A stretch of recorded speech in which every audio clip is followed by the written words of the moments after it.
You always start with these 4 cases here.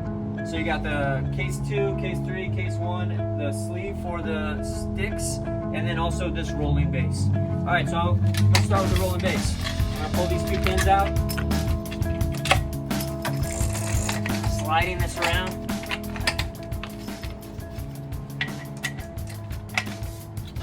Pin it, and then do the same thing on the other side. This is for the standard base that comes with it. If you're going to mount on another Mitchell thing like a dolly or a mobile base or off-road or something, you can fast forward. But otherwise, what I do is I take 1 and match it up with 1. 3 is 3, 2 is 2. They all match up if you start with 1. So inside your first camo tool bag, you're gonna find the nail apron, okay? This is good for if you're putting the jib together by yourself, or really anytime you're putting it together. You got little bolts, you got long bolts, all of them need washers, which are in the middle, and then you got your red top long bolts, which are for the base. So I take the impact driver, that's also in case 1. I'm gonna start with 1 over here. And every bolt on this crane, you wanna start it off with your hand. So you start, get it like that, good. Move on to the next one. Grabbing another one, red top, washer. I'm on 2, and I'm gonna start it off here with my hand. If it gives you trouble, you can slide up and down, see what it is, but get your hand on there first. Don't just slam it in with the impact driver. Here's 3, starting with my hand. Finding where it is, finding where it matches up. Moving this around, shaking it, getting it to where it needs to be. Great. Impact driver, very powerful. You start off slow and then you just kiss it. Kiss. Kiss. Slow. Kiss. Pull out this Fernie pad. And I find these 3. These turnbuckles are used to keep the base upright. They all have on top of them, top. They also have a direction, closed, the other way is open. I'll put the bottom one in first, like this, okay? Then I'll take the top one, slide it in. Does it need to be expanded or contracted? Pop it in there, cool, that one's done. After I'm done with that, and I have all 3 on there, I'm going to close them up tighter to make sure that there's a little bit of pull on each side. I'm not using a bubble level or anything yet. I'm just making them a little bit tighter so that we have more support and it's stiffer. This comes out of case 1, okay? It plugs in to 1 here. Tighten this kip handle. And when you move the jib, you always want to pull it and not push it. If you push it from the side, what happens is you catch a curve or something and you can push it down. So it's good practice to always pull it like a dog on a leash. So I got my tool apron here. I got my shorts, my longs. They go in different spots. And I have plenty of washers in the middle and the impact driver. Now all we gotta do is pull this Fernie pad aside and grab the fulcrum. Mitchell, put the Mitchell in first, obviously. Look for the keyway. Look, the keyway is gonna match up. Okay, once the keyway's in there, I'm supporting this with my shoulder, but you can also support it with the baby stand. Now I'm gonna put this in the baby stand, and I'm gonna leave it kicked up just ever so slightly past level, so that when I put the new pieces in, they're gonna wanna stay where they are with gravity and not slide out. Now we're gonna go to case 2. Here in case 2, you see we have section 1, 2, 3, and 4. Let's just pull section 1 out right now. Section 1, it's going in. And sometimes, just to give myself some leverage, I'm going to pull up on this section of the jib with my hand, with my free hand, and I'm gonna go, oh, there we go, hand tighten, and that's great. So now that we've got that all hands started, now we can use a tool. So what's giving us trouble right here? Is it something else going on here? So what I'm gonna do is I'm gonna back out, okay? I'm gonna back these out in the front. If you gives it any trouble right here, it's always a solution to the problem. All you do is just back these out a little bit. My guess is that this is gonna go in extra smooth. Hey, look, it does. So now we can go in nice and slow, little kiss, nice and slow, kiss at the end, slow, kiss. There we go. We already have section 1 and we got section 2 now. When I'm moving to section 2, take this, put it here. I'm gonna come in, and just because I have it at an angle, it's gonna go in there with gravity. You gotta make sure that you don't have it where it's gonna fall out and drop on the ground. No black plates up here. That means we're gonna use our short bolts again. Start it off with the hand tighten. I got them all in there. That was easy, that was fast. I'm gonna just go slow at first, and then a little kiss at the end. Slow, wiggle, find the thread, goes right in. And guess what? I'm out of short bolts in the tool apron, which means I'm doing something right. Because now we're only doing long bolts. Now, I went from case 1 to case 2. Now I'm on case 3. Case 3 is gonna have my nose piece, all right? What's up with the nose piece? Well, it's got this that you have to remove for storage. So before we even come out of the box, I'm gonna take this and just hand start it out. And just like everything else, I'm gonna go slow and just kiss it at the end.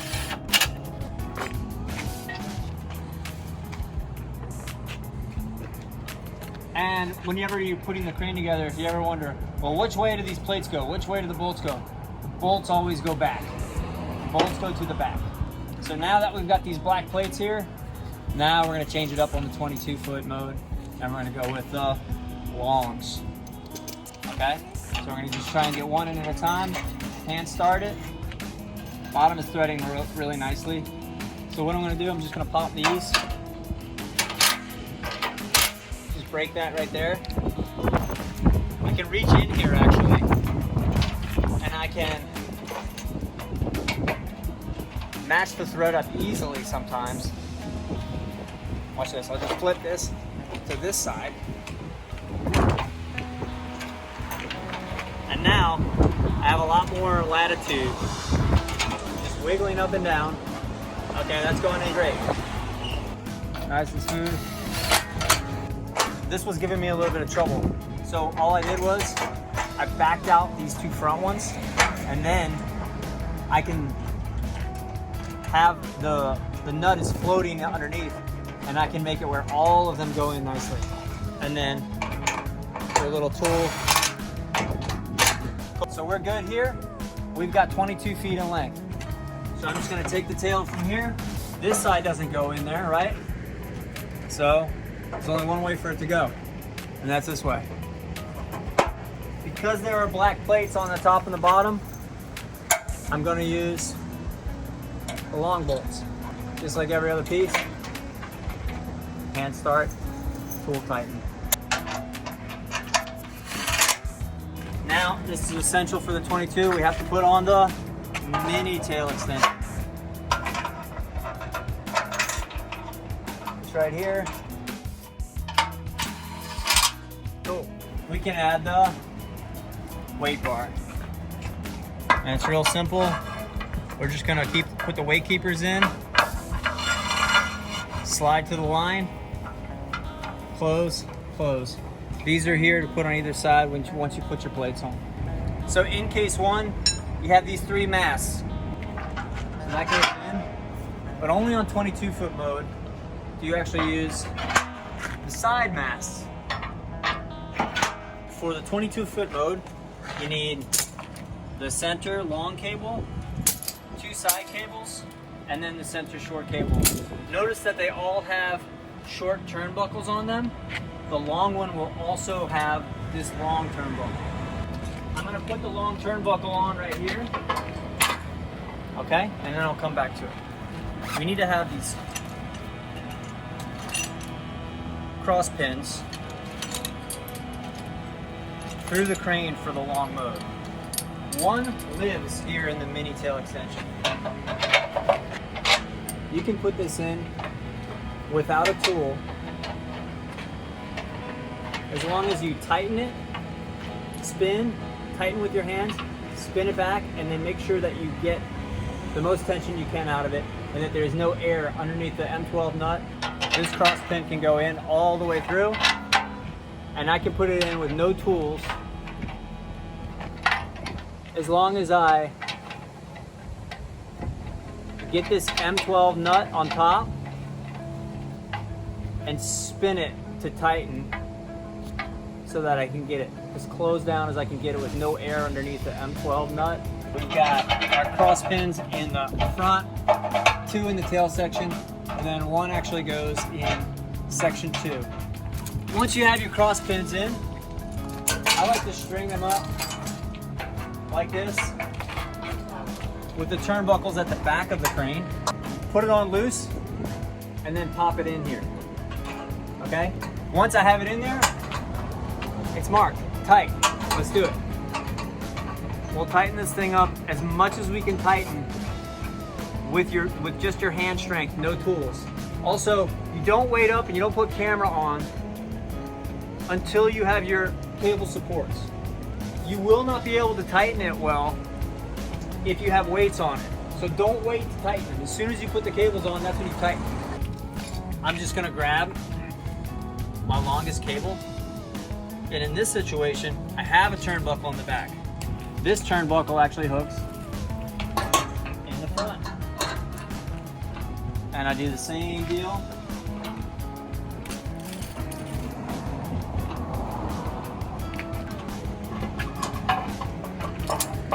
We gotta loosen this up a little bit. Hey, it's labeled tight. So we're gonna go loose.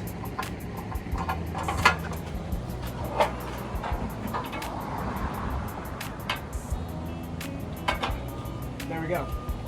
Now, I'm coming back here as soon as I get it on. I'm gonna tighten it up. And you'll notice that the crane has a little bit of a belly in it. It bows a little bit up, which is fine, because once you put your weights and your camera payload on it, it'll flatten out. All right, we're going with our side outrigging cables right now. So here you see it's a little crowded up here. So guess what? The cables don't care. Come back. We're gonna hook into our eye bolt here. Same thing on the other side. I got 1 on the bottom, 1 on top of the turnbuckle. We're all hooked up. Before we tighten the turnbuckles, just like everything, we gotta pop these in here, huh? Loosen a bit. Okay, I'm loose enough on this side to hop in. Cool. All right. With this, you want to tighten up even on both sides. And after I get where I'm not no slack anymore, I'm going to jump immediately to the other side and tighten this guy up. These are your main weight support. The structure of the crane doesn't support the payload. Payload is supported by the wires. The crane gets you the length. The structure gets you the length, gets you the distance. These are to keep you from wagging.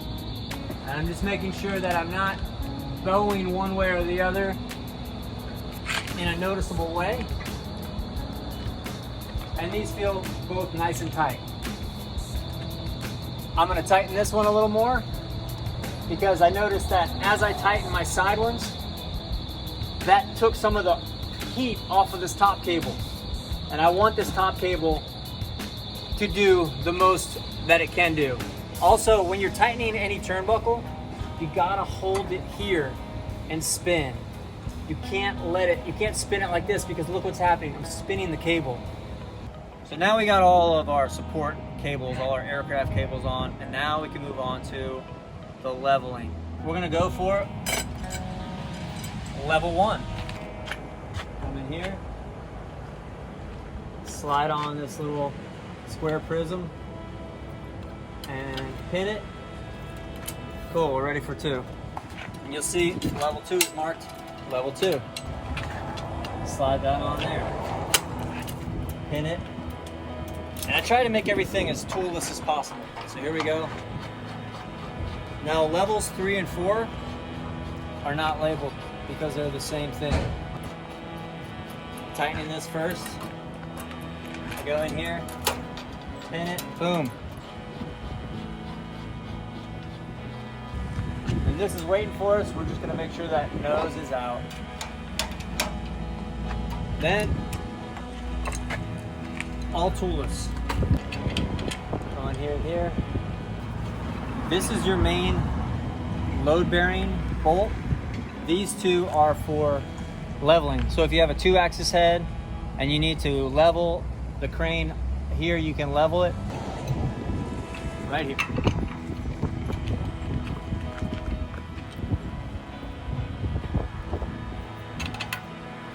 With a wing nut on the back. Make sure these are lined up, tighten that up. Ready for remote head, ready for camera.